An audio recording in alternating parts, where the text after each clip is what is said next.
When you're in the middle of the action and you've got just a really great story going on, it's easy to simply keep barreling forward into the next scene. And that momentum is nice, but there's a downside to it. If you don't occasionally stop and take stock of what's going on in the overall story and figure out where everyone is in time and space, you can end up with weird inconsistencies, or some characters can end up in places that don't quite work with what everyone else is doing. In other words, it's easy to miss important details. I like to transform good GMing habits into named techniques because it helps me remember to engage those good habits in the heat of play, and it gives me a vocabulary with which I can assess my GMing after the fact. One of my favorites of those techniques is polling the table. I do it around the 16-minute mark in this episode. Essentially, I ask every player what they think their character is doing at any given moment before continuing with any one particular scene. It helps me get a sense of where everyone is, what they're interested in doing, and allows me to better manage the scene economy of the session. In a game with combat like Dungeon World, I use polling the table at the start of a fight to figure out the rough order of everyone's actions, which is helpful in a game that has no initiative system. But as you'll see, it works great in games like Monsterhearts 2. Ultimately, it's just a lightly formalized version of the conversation that should be taking place at the table anyway. But that touch of formality turns that best practice into a tool, and in my games, tools get used more consistently. Enjoy.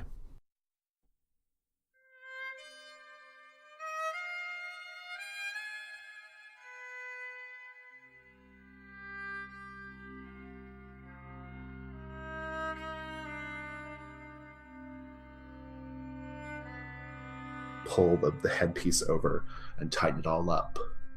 And then the major domo turns his head and looks at you and says, "Now you are beautiful."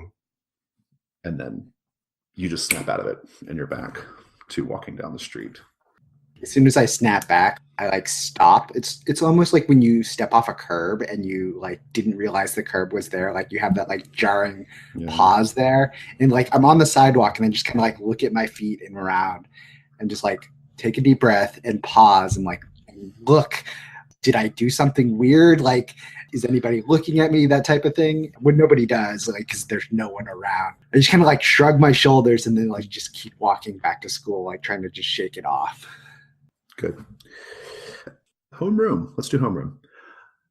So you have a new teacher, I guess. You have a temporary homeroom teacher. You don't have a permanent homeroom teacher yet. There's just a teacher who's been diving in there, basically, not even a teacher. I think it's just like an administrator, like the vice principal or something, right? Has been coming in to deal with homeroom for you guys. I'm not super interested in articulating that character at the moment, so I'm just going to let it sit, hang in the background for now. But before that person gets there, you're all in homeroom. Who wants to arrive in homeroom first? Who do we think would get there first? I might actually get there early because I'm used to walking with Alan. So my timing is just off. Your timing is off, right? So you actually get there much quicker. Yeah. I'm into that. You come in, you're the first one there. Maybe I think Ben's there as well. Perfect. Ben's there. He sees you. He's like, "Oh, hey, Serena. Hey, I made these breakfast bars for breakfast. Did you want one?" I kind of just look at him and I shrug, and then I walk over and I pick one up. Hey, these are pretty good, Ben. Thanks. Roll to turn someone on. 13. All right. So when you turn someone on, you roll with hot, and on 10 plus, you gain a string on Ben, and you get to choose a reaction from below as well. Yeah. It's funny what sorts of things will trigger turn someone on, huh? Yeah. Just being nice to Ben. It's all Ben. about context, yeah. I think I want him to promise something that I think I want. Yeah. Okay. Well, just out of character, what do we think that might be? I'll take ideas from the table too. I don't know. What do we want Ben to help out with? Well, you lost Alan. You need some. That's true. Connection. Yeah. Oh, I love it. That's perfect. All right. Thank you for that, Kevin. He says, "Hey, I just want to let you know I'm really sorry about what happened to Alan. It sucks. And if you need anyone to talk to or anything, I'm here." Yeah, and I think as soon as he mentions Alan, slump down a little bit. I visibly get dejected, and I kind of look at him earnestly, and I'm like, actually, that'd be nice. I'd like that. Maybe I look around because like class is going to start like pretty soon. Maybe I look at the clock to know that like there's only so much time. I'm like, yeah, maybe later. This is hey, have you ever played ukulele? No, I haven't. I've heard some ukulele, but I haven't played it. Well, we'll cut there for that. The first time we saw Ben at home, he was practicing ukulele. Like, that's a thing Ben would do. Sincerely playing it, it's not an affectation. It wasn't an affectation. Yeah, he was totally like trying to learn all the little hand positions and stuff. He was watching a video, like learn to play ukulele to the oldies. I just made that up. So, who arrives next of you guys? How about Ellen, you and I come? Okay. Yeah. Well, so here's an interesting thing. I mean, I'm going to kind of operate under the assumption that, like, ever since all the incidents from last time, the three of you returning characters have maybe not been interacting with each other much. You've maybe been like keeping a distance, right? Mm-hmm. And so here's like, I think we're gonna have like a little awkward moment where it's just Ben, who might as well not be there, and Serena, and the two of you, right? Like it's almost like you have to acknowledge Serena at this point, Margot. Does that make sense?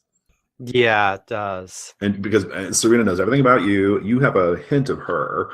And Ellen, you're new to homeroom, so let's just have that scene. So I'm kind of Serena is cool without trying, and that oh God, I love that so much. So I want to be, and so I'm kind of standing there and I'm watching Margot and Serena's interaction, so I can kind of push in on it a little, and hey, but I'm waiting to see what happens here. So I think like I'm just sitting just next to Ben, maybe on the desk that's right next to Ben where Lilith used to be sitting, eating the bar that's there, kind of look and just nod. Sort of like that, hey, I acknowledge that you're here, but like I'm not trying to interact with you guys kind of nod. As like I expect you to go somewhere else. Try to like turn my back to Margot just so like I'm facing Ben. If you need to interact with me, like you have to like come up, do something. All right. So Margot sees your kind of like nod or acknowledgement, whatever that is, and time to work this out, or at least acknowledge it. And so she comes past you and kind of runs her finger along the edge of your desk and like, hey, where'd you get that granola bar? And then she sees the pan over there that Ben has on his desk and just grabs one and turns around and looks at you. And so, Serena, interesting thing this morning. So, Ellen? Hey, Serena. She had an interesting trip to school this morning. You should tell Serena about that, Ellen. She'll be very interested. Now I've run the story through my head a couple of times, so now I'm trying to do it a little slower, maybe a little bit cooler. And so I saw him and he invited me in, and he drove me here because he wanted to find out stuff about the school, and Mr. Thompson, and he's got all these theories that Mr. Thompson didn't do it. He told me not to tell anyone, but and I'm trying to do it real smooth. Nice. I would like for Serena to keep her cool. Sure.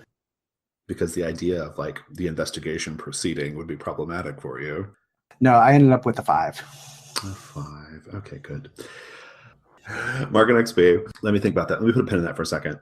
How are you feeling though when you hear it? I think at a real like initial sort of base level, you're kind of not keeping it together. But I'm gonna harder than that. At a base level, when like you start mentioning like I don't think like the FBI agent doesn't think that it was Mr. Thompson. Like you can see me like sit back or like scoot like just a little bit further away from you. I know at least how one of them died, and I was there when it happened.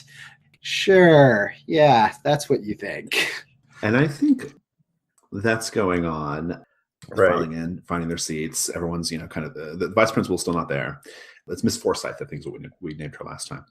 And as you guys approach, I think your boys would be like out in the hallway, right? Tony and Rhodey. Yeah, they'd be out there, like kind of. They always like kind of wait for you out in the hall, right? Right. But you're coming up with Thomas, right? Yeah. And I think Rhodey like kind of calls you out a little bit, because even though you're the queen, like they still challenge you a lot, right? Even if they ultimately do what you Right. want, right? And Mhm. Rhodey's like, he's like, oh, what are you going preppy on us now, Jonah? Is that what's going on here? And I look at Rhodey and I'm like, what are you talking about? Thomas isn't a prep. Thomas is there with you, right? And he's just like kind of like observing this interaction. Like he's not getting involved, right? He's just kind of watching. And Rhodey's like, he's wearing a light pink polo shirt and plaid shorts and loafers that reads prep to me. I'm gonna grab Rhodey by like his collar and start pulling him into the classroom. I'm like, shut up, Rhodey, come on, let's go. And Tony follows behind. And then Thomas follows behind. As soon as I walk in and I see Margot, I freeze. Yeah. And so Margot, are you at your desk or are you kind of hovering over by Ben? You see me standing over between Serena and Ben's desks, and Ellen's there with us too, and looks like she's just finishing talking. And you see me just kind of eating a granola bar and looking kind of satisfied for some reason. Make eye contact with you and look back down. And I am like glaring at you, and I actually walk around the class side of the classroom to get to my desk. Like I avoid you completely. Kind of like, whatever. Is that a shutdown, or is it that hard, do we think? I think this is just tension. Yeah. Good. Anything else you want before I continue? Or okay? I just go straight for my desk. I mean, I don't know what Thomas and Tony and Rhodey are doing, but Tony and Rhodey come into their seat, and I think like Ben is still like standing up, either trying to talk to Serena or just trying to do something, just trying to make small talk or whatever. He's still kind of standing up in the rows, and Thomas comes in, and Thomas like walks over to his seat, which is, if you recall, was your old seat, Jonah. He made you move to the back. And because, to quote him, Alan's seat is open now. He comes in and he's like staring at Ben. Like Ben is like standing in his way to get to his desk. And he's just staring at Ben. And Ben hasn't noticed him yet. And Thomas could very easily just circle around 2 steps to get to his desk. But he's like looking at Ben. And Serena, you see it first. You can see that Thomas is getting like increasingly, like he's boiling over. You can see him getting like increasingly like just like filled with rage that Ben is like standing in his way. Like, what do you do? So I think I come up to where Ben is and maybe grab the tray of granola bars Right. that he has. And like, I pull Ben like aside, but with the tray, I turn to Thomas and I say, here, why don't you try one of these granola bars that Ben made? They're pretty good, actually. Also, at the same time, like trying to pull Ben like directly out of the path that he's in type thing. Keep it cool. Cool. Yeah, I got a 7. You seem confident and imposing. I'm going with that choice. I think it's that I stand in the way where Ben used to be, like blocking his way. And I just kind of like look at him directly, eye to eye of, I know you can do some shit, but I'm going to stand here. The granola tray is kind of like in between us. It's like the fake peace offering type thing of like, I'm pretending to be nice to you. We both know that we don't like each other type thing. Right. Good. And he takes one of the granola bars and he like looks you in the eye, and he never breaks eye contact. He's making really, really strong, direct eye contact at you. And he lifts up the granola bar and he like just eats it in like 3 bites. He's like, and like chews it and swallows it down.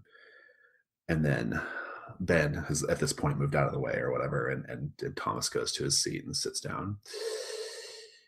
At that point, I think that's when Miss Forsyth comes in, and she has a guest with her.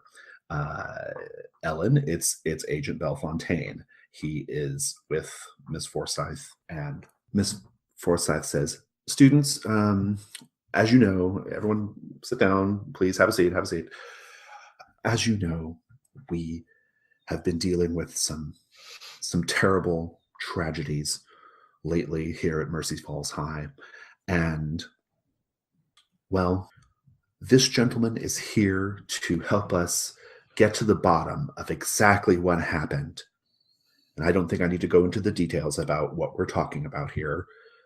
This is Special Agent Edward Bellefontaine. He works for the United States government, and he's going to be, throughout the day, he's going to be just questioning you, just to find out what you may have seen in the last couple of weeks, find out what you might know about Mr. Thompson. She says it real quietly, like it's a verboten word to say, like to say it out loud will make something happen, right?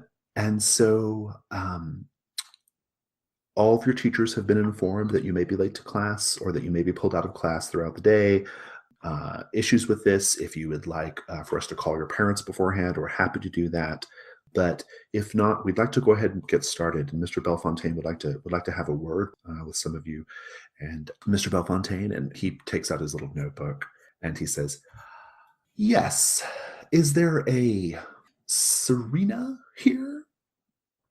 Serena, what was your surname? I don't know if we ever established it. I don't think we ever established it. It should be something like Smith. Yeah. Johnson. I've got the story names game book up, so I'm looking at the American names there. Shoemaker. Okay, good.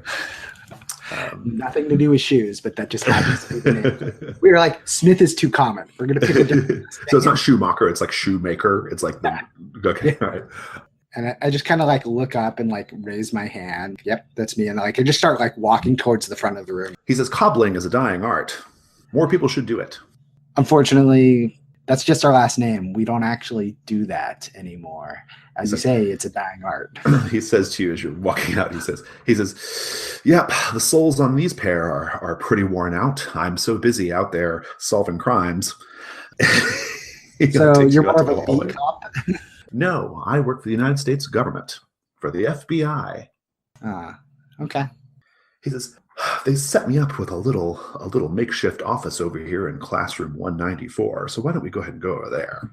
I kind of like look at him, and then I think maybe I still have like a little bit of like the granola bar in my hand. I just like pop it in and then like brush my fingertips and like look back, stare at Thomas a little bit, and then like walk out. Good. I'm going to cut away from there. Homeroom's over. I'm just going to go around the table. I'm going to poll everybody at the table and find out what you would be doing in these intervening minutes. Serena, you're going to be busy for a little bit. So let's just start with Margot. Margot, anything you want to do like in between classes or whatever? Like we can zoom forward as much as you wish, and we'll handle Serena as we need to. One thing that Margot would like to do is she'll actually see if she can buy a bag of weed off of Austin, because she's got to do something to relieve the tension. Yeah. So that's going to be her focus, is trying to hook up with Austin back at his locker. Perfect. Ellen, what about you? What will you be doing? After that sort of, someone who was cool would have just sat down at one of the desks, but I kind of stood there awkwardly until I was told which desk to sit at. That's good. And I imagine then between classes, I go and talk to my old clique, and I tell them the whole FBI story, and I say, "Oh yeah, and see, and so in the classroom, and I got to talk to Serena, and trying to make myself sound really cool, and I'm in this new classroom, and FBI talk to me and stuff." I'll take a pause out at some point to go and puke up the granola bar. Nice, good. What about you, Jonah? Oh, we just got like a few minutes, right? I just want to kind of get a sense of what you would be doing throughout the day. At some point, Jonah's going to go to the boys' locker room and take a shower, avoid Chad and all the other asshole jocks that are in here. Yeah. Okay, good. Serena, you're in this room with Edward Bellefontaine. It's a classroom. They have it like I think it's like a chemistry class or science lab or something, right? Like, so we've got like just those large science tables, the black top, they're very tall, and in rows of them. And Bunsen burner. You get Bunsen burners, the hookups, all the plugins, all that stuff. And then there's a desk, and the desk is turned like kind of perpendicular, and so one chair on one side and the interrogatee's chair on the other side, right? And he says, "Please, Miss Shoemaker, have a seat." And I sit down, like not like not like super respectfully, but like sort of like an angsty teen just kind of like sits and plops, leans to the side and like, why the fuck do I have to be here type thing. I'm not going to RP this out, but he goes through some like basics of like what they found, and he even like offers up his alternative theories, or at least his questions that he has, like, which doesn't make any sense. Like, how did Mr. Thompson do this? Da, da, da, da. And hey, I heard you were in those woods, such and such back when, whatever. He's just kind of fishing a little bit, right?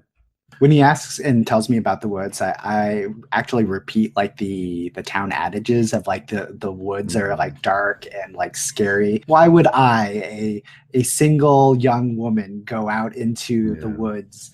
That's not a good place for somebody like me to go out there. That's not where I would go. Yeah, like some of the older people in town, they always say things like the woods will have their way, or things like that, right? Yeah, like the older people in town, like, no, like, kind of, what's up?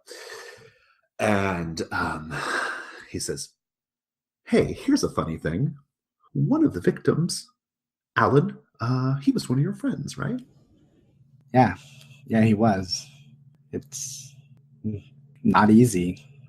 And he kind of smiles, like you guys are about to share like a really awesome secret. He says, do you know how he died? I mean, I heard he was poisoned or something like that. Bite marks right here on the neck. Missing a little bit of blood, but hard to tell because the insides of them were all black and gunked up. They said his skin was so desiccated and black, you could almost see the bone underneath the epidermis. It was just pulled back tight. Beautiful head of hair, though.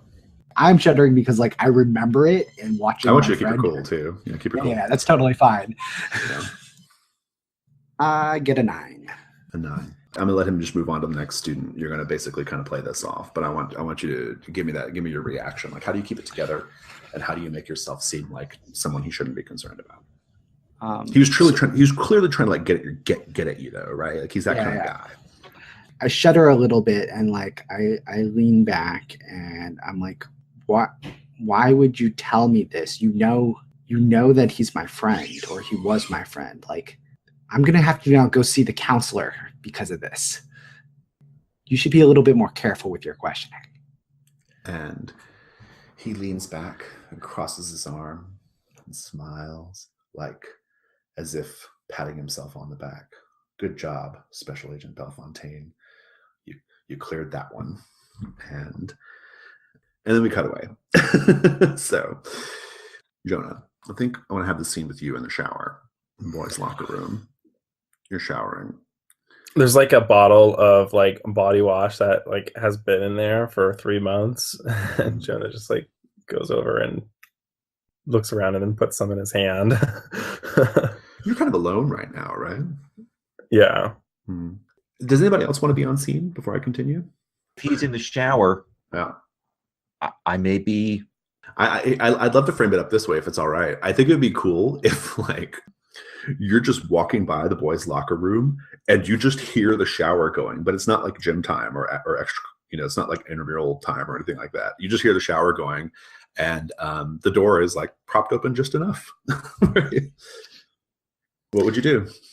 Go in kind of without realizing it, and that sort of sleepwalking, walk around, and sort of before I realize it, I'm up on top of the lockers. Nice. Kind of. And you're just watching Jonah? Yeah. That triggers one of your moves, right? Creep? Yes. So I gain a string on them. Yeah, go ahead and take the string. I do have questions, though. I want you to earn that string.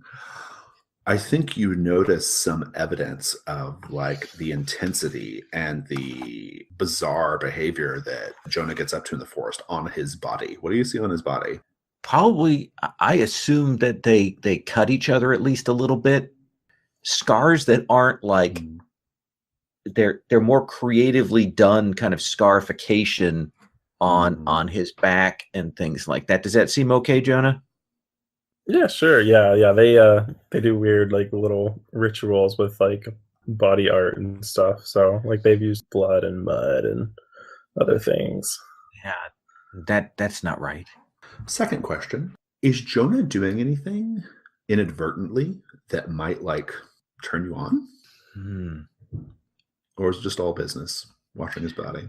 Well, there probably is that thing where he's got the Axe body wash, and that's he's putting that on, and it is that kind of glistening where he steps back, and that sort of catches the light, and it's almost like a soft porn shot for her. This is like every other scene with Jonah. It's probably that sound. Probably the camera comes in on her fingers on the top of these metal locker things, where you hear the kind of as she's scratching her fingers against that, trying to keep herself together. Nice. Jonah, roll turn someone on. That is a 6.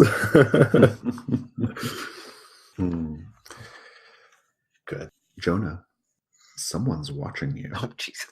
The shower. And so now I'm like kind of... Okay.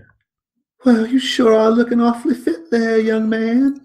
And I like slip and fall on the ground, and I'm like looking around to see where he is, and I haven't even finished rinsing off all the soap, but I just like get to my feet and run, like looking behind me, and grab my clothes and like try and start putting them on, like trying to look around and find where he is.